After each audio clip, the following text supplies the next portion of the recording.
Hi friends, இது Monday morning 5 மணி ஆகுது. நம்மள எல்லாருக்கும் கவலைகள், கஷ்டங்கள் இந்த மாதிரி நிறைய இருக்கத்தான் செய்யும். நம்ம வாழ்கிறது ஒரே லைஃப். அந்த கவலை, கஷ்டம் எல்லாம் தூக்கி போட்டுட்டு எப்போதும் போல் நம்மளோட வேலையை அடுத்த வேலையை பார்த்துட்டு போயிட்டே இருக்கணும். எந்த கவலையும் நினச்சி நீங்கள் கவலைப்படவே கூடாது. அந்த மாதிரி நம்ம வேலையை பார்த்துட்டு போயிட்டே இருந்தோம் அப்படின்னா நம்ம லைஃபுக்கு ரொம்பவே நல்லது. இது காலையில் 5 மணி அப்படிங்கிறதுனால நல்லா இருட்டாகவே இருக்குது. இருந்தாலும் வந்துட்டு இந்த வியூ பார்க்கும்போது டெய்லியும் இது கண்ணு முழிக்கும் போதே பார்க்குறதுக்கு ரொம்பவே அழகாக இருக்குங்க. பச்சை பசேல்னு சுற்றியும் சூப்பராக இருக்கும். ஒரு நல்ல வைப்ரேஷன் கொடுக்கும் மனசுக்குள்ளே. இது நல்லா வெடிஞ்ச உடனே பாருங்கள், நல்லா பச்சை பசேல்னு இருக்கும். எங்கள் வீட்டை விட்டு வெளியில் வந்த உடனே இதே மாதிரி தாங்க இருக்கும்.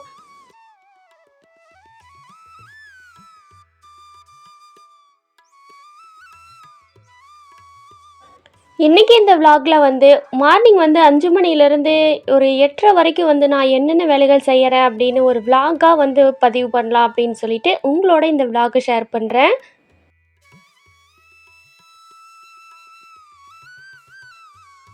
இன்றைக்கி பால் வந்தாச்சு. பால் வீட்டுக்கு தேவையான அளவு எடுத்து வச்சுட்டு அதுக்கப்புறமா தான் நாங்கள் எப்போவுமே பால்காரருக்கு ஊற்றுவோம். பாலெல்லாம் ஊற்றி வச்சதுக்கப்புறமா டீ போட ஆரம்பிச்சிடலாம். இப்போ மணி 6 ஆகுதுங்க. நான் 5 மணிக்கே எழுந்திரிச்சிட்டு பல்லெல்லாம் விளக்கிட்டு அதுக்கப்புறமா வாசல் கூட்டி வாசல் தொளிச்சிட்டு கொஞ்சமாக காயெல்லாம் அரிஞ்சு வச்சேங்க. பாவக்காய், கீரையெல்லாம் சுத்தம் பண்ணி வச்சேன். கீரை கொஞ்சம் அலசி வச்சுட்டு இன்றைக்கி பாவக்காய் கொஞ்சம் கட் பண்ணி வச்சுட்டு அதுக்கப்புறமா நான் டீ போட ஆரம்பித்தாச்சு. பால் நம்மக்கிட்டேயே இருக்குதுங்க. மாடெல்லாம் இருக்குது. நாங்கள் இருக்கிறது நல்ல கிராமம் அப்படிங்கிறதுனால 2-3 மாடு இருக்குதுங்க. வீட்டுக்கு தேவையான அளவு பால் எல்லாம் எங்ககிட்டயே இருக்குது. அதனால் நாங்கள் வெளியில் வாங்க வேண்டிய அவசியம் இல்லைங்க. அதுக்கப்புறம் பால்லாம் காய வச்சுட்டு டீ போட்டாச்சு. நீங்கள் உங்கள் வீட்டில் டீ குடிப்பீங்களா, காலையில் ஆனால் காஃபி குடிப்பீங்களா அப்படிங்கிறதையும் மறக்காமல் கமெண்ட் பண்ணிடுங்க. எங்கள் வீட்டில் பெரும்பாலும் டீயோட தாங்க அந்த நாள் ஆரம்பிக்கும். அது என்னமோ டீ குடித்தா மட்டும்தான் கொஞ்சம் ஃப்ரெஷ்ஷாக இருக்கிற மாதிரியே தோணும். அதனால் நாங்கள் பெரும்பாலும் டீயை தாங்க குடிப்போம். வீட்டில் இருக்கிற எல்லாத்துக்கும் டீ எல்லாம் போட்டு வச்சதுக்கப்புறமா நான் முதல்ல சொன்னேன்ல, கீரையெல்லாம் நல்லா அலசிட்டு இது போல் ஒரு குண்டாவில் வேக வச்சுக்கலாம் அப்படின்னு சொல்லிட்டு போட்டு வச்சாச்சு. இந்த கீரை கும்மட்டி கீரையும் இன்னொன்று பண்ணைக்கீரை, இது ரெண்டும் நம்ம தோட்டத்திலேயே பொறிச்சது தாங்க. நல்லா சுத்தம் பண்ணிவிட்டு வேகிற அளவுக்கு தண்ணி விட்டுக்கலாம். நான் சொம்பில் 2 சொம்பு தண்ணி ஊற்றிட்டேங்க. தண்ணி ஊற்றுனதுக்கப்புறமா இப்போ ஸ்டவ் ஆன் பண்ணிவிட்டு வச்சுக்கலாம். இதுக்கு அதிகமாக தண்ணி தேவையில்லை. கீரையே ஒரு மாதிரி தண்ணி விட்ட மாதிரி தான் வருங்க. அதனால் 2 சொம்புங்கிறது கரெக்டாக இருக்கும். இது பார்க்குறதுக்கு தான் இப்போ நல்லா வலியாக இருக்கிற மாதிரி இருக்குதுங்க. வெந்து வந்துச்சு அப்படின்னா கீழே போயிடும், நல்லா குறைஞ்சிரும். ஒரு ஆவிலேயே கீரை நல்லா வெந்து வந்துடும். இப்போது பக்கத்து அடுப்புலேயே ஸ்டவ் ஆன் பண்ணிவிட்டு பாவக்காய் வறுக்க ஆரம்பிச்சிடலாங்க. நான் முதல்ல கட் பண்ணி வச்சாச்சு பாவக்காயெல்லாம். ஃபஸ்ட்டு பாவக்காவை ட்ரையாக வறுத்துக்கலாம். எண்ணெய் எதுவும் விட மாட்டேங்க. ஃபஸ்ட்டு நான் ட்ரையாக வறுத்துட்டு அதுக்கப்புறம் தாளிக்கும் போது தான் எண்ணெய் விடுவேன். ஒரு சிலர் 4 மணிக்கே கூட எந்திரிக்கலாம். ஆனால் நான் 5 மணிக்கு எந்திரிச்சோம் அப்படின்னா நம்ம லஞ்சு எல்லாம் தயார் பண்ணுறதுக்கு கரெக்டாக இருக்கும். ஸ்கூலுக்கு பொறுமையாக தாட்டி விடலாங்க பசங்களை. அவசர அவசரமாக செய்யணும் அப்படிங்கிற அவசியம் இல்லை. நம்மளோட அந்த நாளோட வேலையும் சீக்கிரமாக முடிகிற மாதிரியே இருக்குங்க. நான் இந்த சமையலெல்லாம் முடித்ததுக்கப்புறமா ஒரு 9 மணி 8 மணிக்கு உள்ளேயே நான் துணி எல்லாமே துவைச்சி போட்டுருவேன். இப்போ 4-5 பெரிய வெங்காயம் கட் பண்ணி வச்சுக்கலாங்க. இது எதுக்கு இவ்வளோ வெங்காயம் அப்படின்னா நம்ம கீரைக்கு சின்ன வெங்காயம் போடும்போது சூப்பராக இருக்கும். நான் சின்ன வெங்காயம் தொளிக்கிறதுக்கு டைம் இல்லை அப்படிங்கிறதுனால நான் இன்றைக்கி பெரிய வெங்காயம் யூஸ் பண்ணுறேன். இதுவே நீங்கள் கீரைக்கு சின்ன வெங்காயம் போட்டிங்கன்னா ரொம்பவே டேஸ்ட்டாக இருக்கும். இப்போ பெரிய வெங்காயத்தை 4-5 வெங்காயத்தை இது போல் கட் பண்ணி வச்சிட்டோம் அப்படின்னா அடுத்தடுத்து பாவக்காய்க்கு, இந்த கீரைக்கு, அதுக்கப்புறமா தயிர் தாளிக்கிறதுக்கு, இது எல்லாத்துக்குமே இந்த வெங்காயம் யூஸ் ஆகும். நம்ம ஒட்டுக்கா இந்த மாதிரி கட் பண்ணி வச்சுட்டா டக்கு டக்கு டக்குன்னு அடுத்தடுத்த வேலைகளை செய்கிறதுக்கு ரொம்பவே ஈஸியாக இருக்கும். இப்போ இந்த தேங்காயும் உடச்சி வச்சாச்சுங்க. இது பாவக்காய் பொரியலுக்காக தேங்காய் எடுத்து வச்சுருக்கிறேன். இந்த பாவக்காய்க்காக ஒரு தக்காளி, கீரைக்கெல்லாம் நாங்கள் எப்போவுமே தக்காளியெல்லாம் சேர்க்க மாட்டோங்க. கீரை வேக வச்சுட்டு பச்சையாக வெங்காயம், மிளகாய், உப்பு, கடலெண்ணெய் இதெல்லாம் சேர்த்துட்டு அப்படியே கடைஞ்சி எடுத்துருவோம். ரொம்பவே டேஸ்ட்டாக இருக்கும். நீங்களும் ஒரு முறை ட்ரை பண்ணி பாருங்கள். அதுக்கப்புறம் வரமிளகா வந்துட்டு இது போல் கிள்ளிட்டு ஒரு டப்பாவில் போட்டு வச்சுருந்தேங்க. அது தீந்துருச்சு. அதனால் இப்போ வந்துட்டு கொஞ்சமாக கிள்ளி வச்சுக்கலாம். தேவையான அளவு வந்து எடுத்து யூஸ் பண்ணிக்கலாம். அந்த அளவுக்கு நல்லா கிள்ளி வச்சுக்கலாம். இந்த விதையெல்லாம் வேஸ்ட் பண்ணாமல் மறுபடியும் நாங்கள் வந்து செடியாகவே முளைக்க வச்சுருவோங்க. நான் அடுத்தடுத்த வீடியோக்களில் காமிக்கிறேன். நான் வந்துட்டு மிளகாய் செடியெல்லாம் எப்படி போட்டு முளைக்க வைக்கிறேன் அப்படின்ட்டு கண்டிப்பாக காமிக்கிறேங்க. இந்த மிளகாய் எல்லாமே வந்து நம்ம தோட்டத்தில் விளைஞ்சதே தான். நாங்கள் வருஷம் வந்து வீட்டுக்கு தேவையான அளவு மிளகாய் வந்து எங்களோட தோட்டத்திலிருந்தே எடுத்து வச்சுக்குவோங்க. நம்ம வந்து இந்த வருஷம் எடுக்கிறோம் அப்படின்னா, அடுத்த வருஷம் நம்ம மிளகாய் போட்டு எடுக்க வரைக்குமே அந்த மிளகாய் வந்து நம்மளோட வீட்டு தேவைகளை பூர்த்தி செய்கிற அளவுக்கு கொஞ்சம் நிறையவே காய்க்கும். மிளகாயோட ரேட்டெல்லாம் ரொம்ப அதிகம்னு கேள்விப்பட்டேன். உங்களில் யாருக்காவது தெரிஞ்சதுன்னா மறக்காமல் கமெண்ட் பண்ணுங்கள்.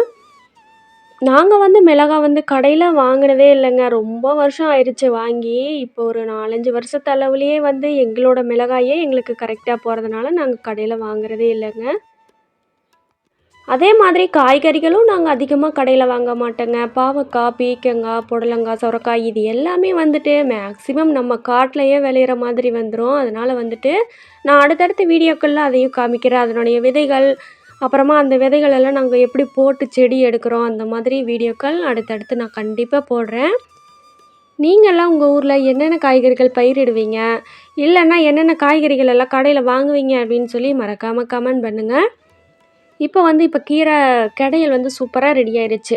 இந்த கீரை கடையலுக்கு ஹைலைட்டே வந்து இந்த பச்சை வெங்காயம் தாங்க. வெங்காயத்தை வந்து வேக விடக்கூடாது, பச்சையாகவே இருக்கணும் அந்த அளவுக்கு.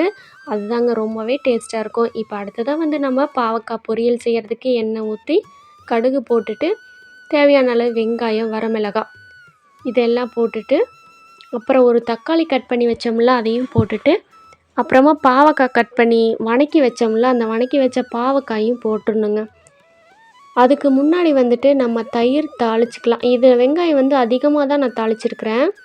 அதனால் நம்ம தயிருக்கு கொஞ்சமாக வந்து எடுத்து வச்சிடலாம். இப்போ வந்து நான் பெரைக்காக கொஞ்சம் எடுத்து வைக்கிறேன். அடுத்த நாள் வந்து துவைய வைக்கணும்லங்க பெரை. அதனால் வந்து கொஞ்சமாக ஒரு 2 ஸ்பூன் அளவு பெரைக்கு எடுத்து வச்சுட்டு, அதுக்கப்புறமா தயிர் வந்து நம்மளோட வெங்காயம், கடுகு, மிளகாய் இதெல்லாம் கொஞ்சமாக அள்ளி போட்டுக்கலாம். போட்டுட்டு நல்லா கலக்கி விட்டுறலாங்க. நல்லா கலக்கி விட்டுட்டு இப்போ வந்து நம்மளோட பாவக்காய் பொரியல் செய்கிறதுக்கு நம்மளோட பாவக்காய் எல்லாம் வந்து சேர்த்துட்டு, புளிக்கரைசல் சேர்த்துட்டு, குழம்பு மிளகாத்தூள், மஞ்சள் தூள், உப்பு இதெல்லாம் சேர்த்து வேக வச்சா நம்மளோட பாவக்காய் பொரியல் சூப்பராக ரெடி ஆயிருங்க. ரொம்பவே டேஸ்ட்டாக இருக்கும். நீங்களும் ட்ரை பண்ணி பார்த்துட்டு எப்படி இருந்துச்சுன்னு கமெண்ட் பண்ணுங்கள். உங்கள் வீட்டில் எல்லாம் எப்படி செய்வீங்க அப்படிங்கிறதையும் எனக்கு சொல்லுங்கள். இந்த மாதிரி மார்னிங் ரொட்டீன் எல்லாம் போடணும் அப்படின்னா வீட்டில் இருக்கிறவங்களோட சப்போர்ட் வந்து ரொம்பவே முக்கியங்க. ஒருத்தவங்க கூட கமெண்ட்டில் கேட்டிருந்தாங்க, எப்படி வீடியோ எடுக்கிறீங்க, உங்கள் வீட்டில் எல்லாம் எப்படி அலோவ் பண்ணுறாங்க அந்த மாதிரி.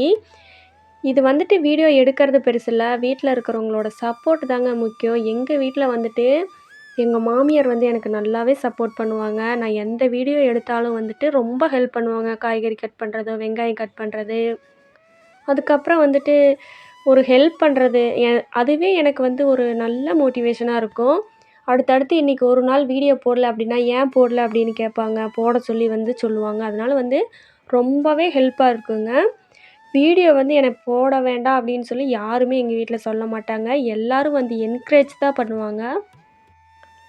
புளி தண்ணியெல்லாம் ஊற்றுனதுக்கப்புறமா நல்லா தட்டம் போட்டு மூடி வச்சிட்டோம் அப்படின்னா நல்லா வெந்து வந்துடுங்க சீக்கிரமாக. இது காய் கம்மியாக தானே இருக்குது, அதனால் வந்து சீக்கிரமாக வெந்து வந்துடும். வெந்து வந்ததுக்கப்புறமா இப்போ தேங்காய் துருவல் சேர்த்துக்கலாங்க. தேங்காய் துருவல் சேர்த்துட்டு நல்லா கிளறி விட்டுறலாம். அதுக்கப்புறமா இதெல்லாம் முடிஞ்சதுக்கப்புறம் தான் ஸ்பெஷல் ஐட்டம் ஒன்று இருக்குது. நான் முதலே வந்து வெள்ளை சாப்பாடெல்லாம் ஆக்கி வச்சாச்சுங்க. நான் குக்கரில் போட்டு ஃபஸ்ட்டே ஆக்கி வச்சாச்சு. நான் 5:30 6 மணிங்கும்போதே விசில் வந்துருச்சுங்க. அதுக்கப்புறமா தான் இந்த காய்கறி, கீரை இதெல்லாம் சமைக்க ஆரம்பித்தேன். அடுத்ததாக வந்து எங்கள் கிராமத்தில் செய்யக்கூடிய அடிக்கடி செய்யக்கூடிய ஒன்று வந்து பச்சை புளி ரசங்க. இது ரொம்பவே டேஸ்ட்டாக இருக்கும். புளி வந்துட்டு நான் ஒரு லெமன் சைஸ் புளியை வந்து அப்படியே ஊற வச்சுட்டேன். ஊற வச்சதுக்கப்புறமா நல்லா கரைச்சி எடுத்துக்கலாம். கரைச்சி வந்து நீங்கள் எந்த பாத்திரத்தில் ரசம் வைக்கிறீங்களோ அந்த பாத்திரத்துலேயே வந்து நல்லா கரைச்சி ஊற்றிக்கலாங்க. கரைச்சி ஊற்றிட்டு புளிப்புக்கு தகுந்த மாதிரி தண்ணி ஊற்றிக்கலாம். நல்லா கெட்டியான புளியாக கரைச்சி ஊற்றுனதுக்கப்புறமா நல்லா தண்ணி ஊற்றிக்கலாம். தண்ணி ஊற்றிட்டு இப்போ வந்து ஒரு தக்காளியும் நல்லா போட்டு நல்லா கரைச்சி எடுத்துக்கலாம். தக்காளி ஒரு நல்ல பழுத்த தக்காளியாக சேர்த்து 2 தக்காளி சேர்த்து நல்லா கரைச்சி எடுத்துகிட்டு கூட வந்து கருவேப்பிலை, கொத்தமல்லி இலை, உப்பு, பெருங்காயத்தூள், அதுக்கப்புறம் ஜீரகம், பூண்டு இதெல்லாம் வந்து கொட்டி சேர்த்துட்டு தேவையான அளவு உப்பும் சேர்த்துட்டு இதெல்லாம் கலந்து எடுத்தீங்க அப்படின்னா நம்மளோட பச்சை புளி ரசம் சூப்பராக ரெடி ஆயிரும். உங்களுக்கு இதுவே வந்து பச்சை புளி ரசம் பிடிக்கல அப்படின்னா இதையே நல்லா சூடுபடுத்தி எடுத்துட்டீங்க அப்படின்னா நம்மளோட நார்மலான ரசம் வந்து அந்த டேஸ்ட்லேயே வந்துருங்க. இது கூட வந்து மெயினாக சின்ன வெங்காயம், வரமிளகாய் இந்த 2 சேர்த்துக்கணுங்க. சின்ன வெங்காயம் ரொம்பவே டேஸ்ட்டாக இருக்கும். இதே மாதிரி நீங்களும் வீட்டில் செஞ்சு பார்த்துட்டு எப்படி இருந்துச்சுன்னு கமெண்ட் பண்ணுங்க.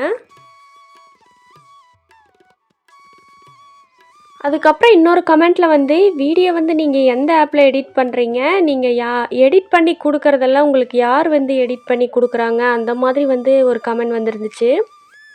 நான் வந்து வீடியோ எடுக்கிறது எல்லாமே நானே தான் எடுத்துக்குவேங்க. ஃபஸ்ட்டு வந்து கையில் வந்து என்னோடய ஸ்டார்டிங் வீடியோலலாம் போய் பார்த்தீங்க அப்படின்னா ஒரு கையில் ஃபோனை வச்சுட்டு ஒரு கையில் மட்டுமே தான் சமைச்சிட்ருப்பேன். அதுக்கப்புறமா நானே தான் வந்துட்டு அமேசானில் ஆர்டர் போட்டு ஒரு ஸ்டாண்ட் ஒன்று வாங்கிட்டு அதுக்கப்புறம் ஃபோனை வந்து செட் பண்ணிவிட்டு நானே தான் வீடியோ எடுக்கவெல்லாம் ஆரம்பித்தேங்க. அதுக்கப்புறம் இன்ஷாட் ஆப்பில் தான் வந்து என்னோடய எடிட்டிங் எல்லாமே இன்ஷாட் ஆப் மட்டும்தான் எனக்கு என்னமோ ஈஸியாக இருக்கிற மாதிரி இருந்துச்சு. வேறு எந்த ஆப்பையும் வந்து நான் யூஸ் பண்ணதில்லை. அதனால் வந்து இந்த ஆப் வந்து ரொம்ப ஈஸியாக இருந்த மாதிரி இருந்துச்சு. அதனால் நான் இது வரைக்குமே வந்து இன்ஷாட் ஆப்பை தான் வந்து யூஸ் பண்ணிகிட்ருக்கிறேன். எடிட்டிங் பண்ணுறது அப்படின்னா நானே தாங்க பண்ணிக்குவேன். வீடியோ ஒன்றா வந்து எடுத்து வச்சுட்டு அதுக்கப்புறம் வந்து பொறுமையாக நேரம் இருக்கும்போது வந்துட்டு எடிட்டிங் பண்ண ஆரம்பிப்பேன். பசங்களுக்கெல்லாம் வந்து ஸ்கூல் தாட்டி விட்டுட்டு அதுக்கப்புறம் மத்தியானம் டைம் இருந்துச்சு அப்படின்னா வந்து எடிட்டிங் பண்ணுவேன். இல்லைனா வேலை இருந்துச்சு அப்படின்னா நைட்டுக்கு இது எடிட்டிங் பண்ணுவேங்க. எடிட்டிங் பண்ணுறதும் வந்துட்டு நானும் வந்து வீடியோஸ் எல்லாம் நிறைய பார்த்துட்டு அதுக்கப்புறமா தான் வந்துட்டு நானும் நல்லா எடிட்டிங் பண்ண ஆரம்பித்தேன். என்னோடய முதல் வீடியோலலாம் பார்த்தீங்க அப்படின்னா வந்து எடிட்டிங்கே வந்து தெரியாமல் தான் இருக்கும். அதுக்கப்புறமா தான் கொஞ்சம் கொஞ்சமாக நிறைய அப்லோட் பண்ண வீடியோலாம் நிறைய பார்த்து தான் கற்றுக்கிட்டேன். நான் சேனல் ஆரம்பித்து வந்து இந்த செப்டம்பரோட வந்து 1 இயர் ஆக போகுதுங்க. 1 இயர் ஆகி முடிஞ்சாச்சு. இந்த ஒரு வருஷத்தில் வந்து என்னோடய சேனலில் வந்து 4440 சப்ஸ்கிரைபர்ஸ் இருக்கிறாங்க. அதோட வந்து என்னோடய எலிஜிபிலிட்டி எல்லாம் முடிஞ்சிருச்சு. அதாவது 1000 சப்ஸ்கிரைபர் 4000 வாட்ச் ஹவர்ஸ் அப்படிங்கிறது வந்து யூடியூப்க்கு வந்து ஒரு எலிஜிபிலிட்டி. அதெல்லாம் கம்ப்ளீட் பண்ணால் மட்டுமே வந்து சேனல் மானிட்டைசேஷன் ஆகுங்க. இதெல்லாம் வந்து என்னோடய எலிஜிபிள் எல்லாம் கம்ப்ளீட் ஆகிடுச்சு. 4000 மணி நேரம் ஆயாச்சு. 1000 சப்ஸ்கிரைபர் தாண்டி 4000 வந்தாச்சு. எனக்கு வந்து லாங் வீடியோவில் வர சப்ஸ்கிரைபரை விட ஷார்ட்ஸ் வீடியோவில் தாங்க நிறைய சப்ஸ்கிரைபர் வந்தாங்க. ஒரு வீடியோக்கெல்லாம் 2000 சப்ஸ்கிரைபர் 1000 சப்ஸ்கிரைபர் எல்லாம் வந்திருக்குறாங்க. ஒரு வீடியோக்கு எடுத்திங்க அப்படின்னா 20-30 சப்ஸ்கிரைபர் அப்படியே வந்து ஷார்ட்ஸில் தாங்க நிறைய சப்ஸ்கிரைபர்ஸ் எல்லாம் வந்தாங்க. எனக்கு லாங் வீடியோவில் கூட அவ்வளோக்கா சப்ஸ்கிரைபர்ஸ் வரல. லாங் வீடியோவில் வந்திருந்தாலும் ஒரு 1000 சப்ஸ்கிரைபர் அந்த மாதிரி தான் வந்திருப்பாங்க. இப்போ இதை நல்லா கரைச்சி எடுத்துகிட்டு அவ்வளோதாங்க, நம்மளோட பச்சை புளி ரசம் சூப்பராக தயாராகிரும். இதை வந்து ஒயிட் ரைஸ் கூட சாப்பிட்றதுக்கு ரொம்ப டேஸ்ட்டாக இருக்குங்க. வேறு எதுவுமே தேவையில்லை. அந்த பச்சை புளி ரசத்துக்கு ஈடு இணையே இல்லைன்னு தான் சொல்லணுங்க. அவ்வளோ டேஸ்ட்டாக இருக்கும். அதுவும் சின்ன வெங்காயம் போட்டு பச்சை புளி ரசம் வந்து நீங்கள் ஒரு முறை இதை கண்டிப்பாக ட்ரை பண்ணி பாருங்கள். வீட்டில் இருக்கிறவங்களுக்கும் எல்லாத்துக்கும் பிடிக்கிற மாதிரி ரொம்பவே டேஸ்ட்டாக இருக்கும்.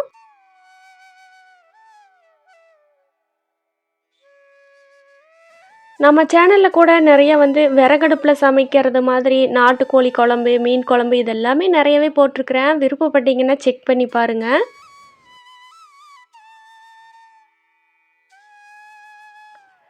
எங்கள் வீட்டில் வந்து எங்கள் மாமியாரோட சப்போர்ட் வந்து எனக்கு அதிகமாக இருக்கும். எப்போவுமே எல்லா விஷயத்துலையுமே வந்துட்டு எங்கள் மாமியார் வந்து எனக்கு ரொம்பவே சப்போர்ட்டாக இருப்பாங்க. அதாவது இப்போ உதாரணத்துக்கு இந்த யூடியூப் சேனலையே எடுத்துக்கோங்க. எல்லா வகையிலையுமே இது ஒரு மாதிரி நல்ல சப்போர்ட்டாக பேசுவாங்க. அடுத்தடுத்து வீடியோ போட சொல்லி அடுத்தடுத்து சொல்லிகிட்டே இருப்பாங்க. இன்றைக்கி வீடியோ போடலையா, என்ன வீடியோ போட்டீங்க அப்படின்னு. உங்கள் வீட்டில் எல்லா மாமியார்கள் எப்படி அப்படிங்கிறதையும் வந்து மறக்காமல் கமெண்ட் பண்ணுங்கள். அவ்வளோதாங்க, இந்த வீடியோவை இதோட முடிச்சுக்கிறேன். அடுத்த ஒரு நல்ல வீடியோவில் சந்திக்கலாம். அதுக்கு முன்னாடி சப்ஸ்கிரைப் பண்ணிவிட்டு லைக் பண்ணிக்கோங்க.